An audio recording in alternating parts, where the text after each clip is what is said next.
안녕하세요. 뉴스반장입니다. 또 지금 5%의 물가에 아마 조만간에 6월 또는 7, 8월에는 6%의 물가 상승도 저희들이 볼 수 있을 것이다. 추경호 경제부총리가 이르면 이번 달부터 6%대 물가 상승률을 볼 수 있을 거라고 예고했습니다. 물가를 잡아야 할 정부가 물가가 오른다고 대국민 선포를 한 건데요. 물가를 잡을 생각도 능력도 안 되나 봅니다. 물가가 오르니 국민들은 준비하라라는 뜻인데요.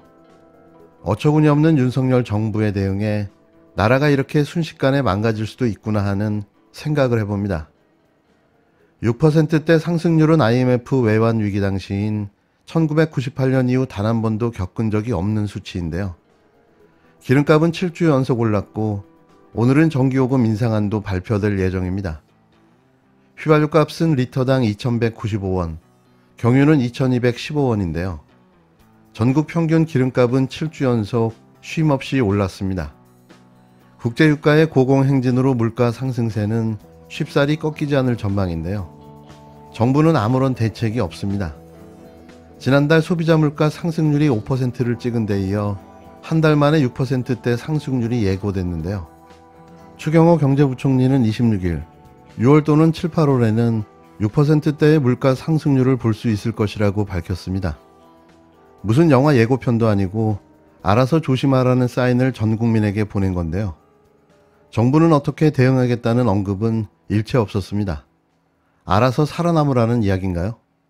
또 물가 상승의 원인이 대부분 국제유가와 같은 해외발 요인이기 때문에 상당 기간 고물가가 지속될 것이라고 하나마나한 변명을 해댔는데요. 그래서 뭘 어쩌자는 건지 알 수가 없습니다. 경제수장이 직접 언급한 수치인 만큼 정부가 국민과 금융시장의 6%대 고물가가 이제 시작된다는 메시지를 미리 전한 건데요. 정부는 두 차례 연기했던 전기요금 조정안 발표를 당장 오늘 하기로 했습니다. 추 부총리는 26일 전기요금 인상을 해야 한다고 재차 밝혀 인상이 유력한 상황인데요.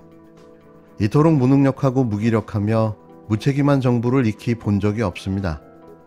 물가가 오르니 알아서 잘 버텨라. 이게 윤석열 정부가 내놓는 대책입니다. 이래도 이찍들은 행복합니까? 윤석열 대통령이 나토 정상회의 참석을 위해서 출국합니다. 첫 다자 외교 무대에 데뷔하는 건데 주말에도 일정을 최소화하고 외교 안보 공부에 집중했습니다. 윤석열 대통령이 27일 취임 후 첫 해외 순방에 나섭니다. 어린아이가 소풍 가는 날을 손꼽아 기다려왔듯 윤 대통령의 설레임이 느껴지는데요. 매번 아침 출근길에 기자들과의 질의응답에서 그는 나토 다녀와서, 나토 갔다 와서를 매일 연발했습니다. 나토에 가는 게 너무 좋았던 거죠. 하지만 윤 대통령은 왜 나토에 가야 하는 걸까요? 스페인 마드리드에서 열리는 나토 정상회의에 참석하는데 특히 29일에는 한미일 3국 정상회담이 4년 9개월 만에 열립니다. 다만 관심을 끌었던 한일 양자 회담은 무산됐는데요. 아직까지는 어떻게 될지 확정되지 않은 걸로 보입니다.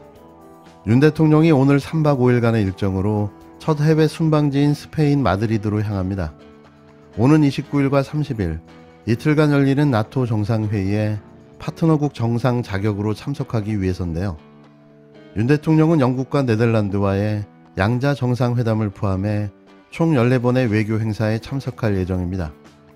나토 정상회의에선 국제안보를 위한 한국의 역할에 대해 3분간 연설할 계획도 잡혔는데요.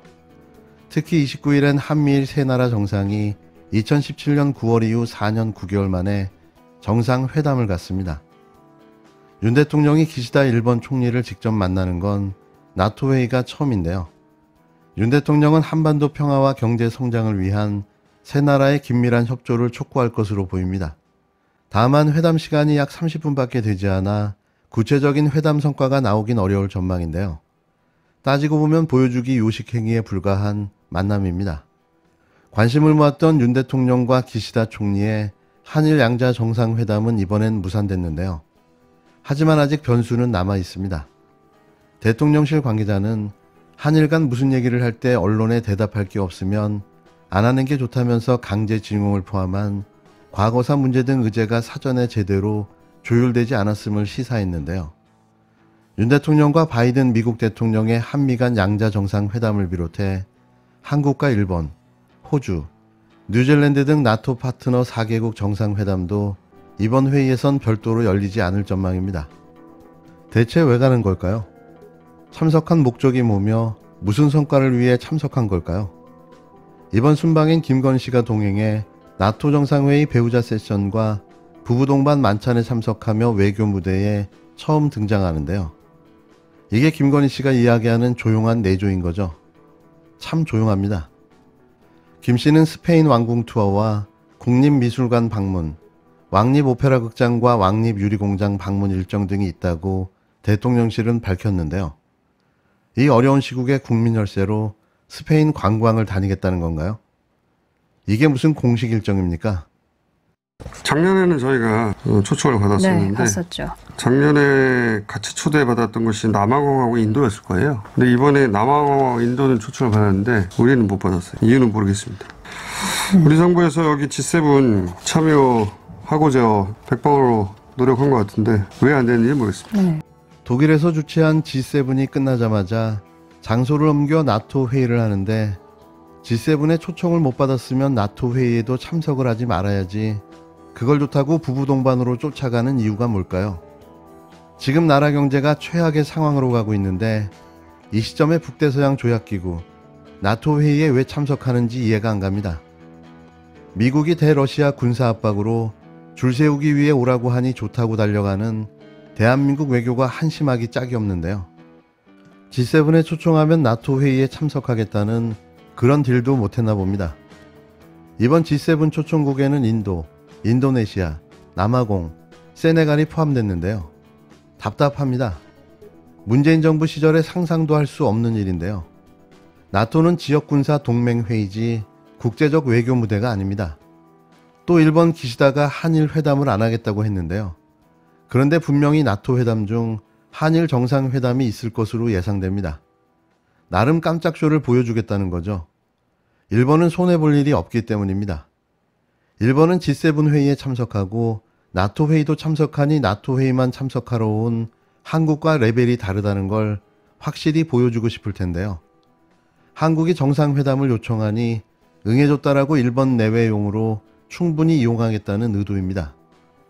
즉 우리가 일본에게 사정해서 한일 정상회담이 전격적으로 성사된 분위기로 될 것 같은데요. 분명 우리 언론들은 윤석열 정부 성과라고 엄청 떠들어대겠지만 바보 외교, 머저리 외교, 들러리 외교로 기록될 듯 보입니다. 이게 불과 정권이 바뀐 지 47일 만에 벌어진 대한민국 국격의 현재 위상인 거죠. 달라진 건 대통령 하나 바뀐 것뿐입니다. 끝으로 윤 대통령에게 살려달라고 외치는 이준석 국힘당 대표의 아우성을 들으며 마무리하겠습니다. 수세에 몰린 이 대표, 그의 미래가 어렴풋이 보이기 시작했습니다. 저희가 저는 지금까지 대통령과의 어떤 논의 사항이나 아니면은 대통령과의 접견 일정 이런 것들을 외부에 저희가 유출한 적도 없고 저희가 이야기한 적도 없는데 어떻게 그저께인가요? 언론의 단독 기사로 인해 가지고 이런 이야기가 나와서 지금 이런 걸 상호 검증하고 이제 약간 좀 오히려 제가 당황스럽고 곤란한 그런 상황입니다. 네. 그리고 참 사실관계에서 말하기 뭐하지만은 자꾸 무슨 대통령실과 여당의 소통에 대해 가지고 윤리와 엮어서 이야기하는 거는 정말 부적절하다. 대통령실과 특히 여당 같은 경우에는 제가 누차 밝힌 것처럼 상시적인 소통을 하고 있습니다. 정무 라인을 통해서도 하고 있고 그렇기 때문에 그 상시적인 소통과 최근 당내 현안과는 전혀 무관한데 그것을 엮는 것은 좀 정치적인 의도가 과하다 이런 생각을 하고 애초에 이틀 전부터 왜 이런 것들에 대한 단독 보도가 이어지고 있는지는 약간 의아할 뿐입니다. 페이스북에 흰머리 글식을 올리셨는데 네. 관련해서 이제 최근에 충돌이 있었던 의원들을 의미하는 거 아니냐는 해석이 있는데 어떤 의미입니까? 제가 원래 남에 한 개씩 만났는데 3개 나가지고 특이해서 올렸습니다. 좀 스트레스 많으세요? 네? 스트레스 많으세요? 스트레스는 거의 없고요. 네. 지금 어떤 현 상황에 대한 스트레스보다는 저는 저는 글쎄요. 지금 당이 개혁 동력이라는 것은 항상 유한합니다. 신정부도 항상 그렇고 당이라는 것도 개혁 동력이라는 건 유한한데 그 유한한 동력을 적재적소에 써야 되는데 지금 시기상으로나 아니면 또 제가 당이든 아니면 신정부든 이런 것들을 실기하지 않기를 좀 바라는 마음이 있습니다.